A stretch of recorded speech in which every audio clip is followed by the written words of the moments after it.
ನಮಸ್ಕಾರ. ನಾನು ನಿಮ್ಮ Mister Profit. Big breaking news. ಮೊದಲು ಬ್ರಾಡ್ಕಾಮ್ ಆಯ್ತು, ಆಕ್ಸೆಂಚರ್ ಆಯ್ತು, ಆದ್ರೆ ಈಗ ಒರಾಕಲ್ ಕಾರ್ಪೊರೇಷನ್ ಅನ್ನೋದು ವೀಕ್ ರಿಸಲ್ಟ್ ನ ಅನೌನ್ಸ್ ಮಾಡಿದೆ.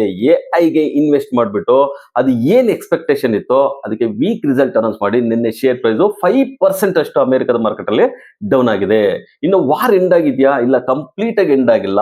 ಟ್ರಂಪ್ ಹೇಳ್ತಾರೆ ಇರಾನ್ ನಲ್ಲಿರೋ ವೆಪನ್ಸ್ ನೆಲ್ಲ ಇನ್ಸ್ಪೆಕ್ಟ್ ಮಾಡಬೇಕು ಅಂದ್ರೆ ಚೆಕ್ ಮಾಡಬೇಕು ಅಂತ ಹೇಳ್ತಾರೆ. ಆದ್ರೆ ಅದಕ್ಕೆ ಇರಾನ್ ರಿಜೆಕ್ಟ್ ಮಾಡಿದೆ ಅಂತಾನೆ ಹೇಳ್ಬೋದು.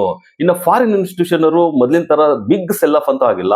ಸ್ಮಾಲ್ ಬೈ ಅಂಡ್ ಸೆಲ್ ಮಾಡ್ತಾನೆ ಇದ್ದಾರೆ. ನಿನ್ನೆ 635 crores ನ ಇಂಡಿಯನ್ ಮಾರ್ಕೆಟ್ ಅಲ್ಲಿ ಫಾರಿನ್ ಇನ್ಸ್ಟಿಟ್ಯೂಷನ್ ಅವರು ಸೆಲ್ ಮಾಡಿದ್ದಾರೆ. ಇನ್ನು ಕ್ರೂಡ್ ಆಯಿಲ್ ನೋಡೋದಾದ್ರೆ $78 per ಬ್ಯಾರಲ್ ಅಲ್ಲಿ ಇದೆ. ಇನ್ನು gold and silver range bound ಅಲ್ಲೇ ಟ್ರೇಡ್ ಆಗ್ತಾ ಇದಾವೆ. ನಿನ್ನೆ ಅಮೆರಿಕದ ಮಾರ್ಕೆಟ್ ಡೌ ಜಾನ್ 148 ಪಾಯಿಂಟ್ಸ್ ಗೇನ್ ಆಗಿಬಿಟ್ಟು ಕ್ಲೋಸ್ ಆಗಿದೆ. ಇವತ್ತು ಬೆಳಿಗ್ಗೆ ಏಷ್ಯನ್ ಮಾರ್ಕೆಟ್ ಮಿಕ್ಸ್ಡ್ ರಿಯಾಕ್ಷನ್ ಅಂತ ತೋರಿಸ್ತದೆ. ಜಪಾನ್ ಮಾರ್ಕೆಟ್ 0.3% ಅಷ್ಟು ಡೌನ್ ಆಗಿದೆ.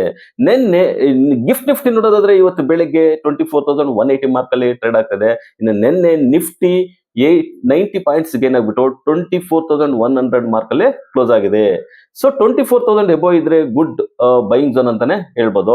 ಇವತ್ತು ನಿಫ್ಟಿ ಪಾಸಿಟಿವ್ ಆಗಿ ಓಪನ್ ಆಗುತ್ತೆ.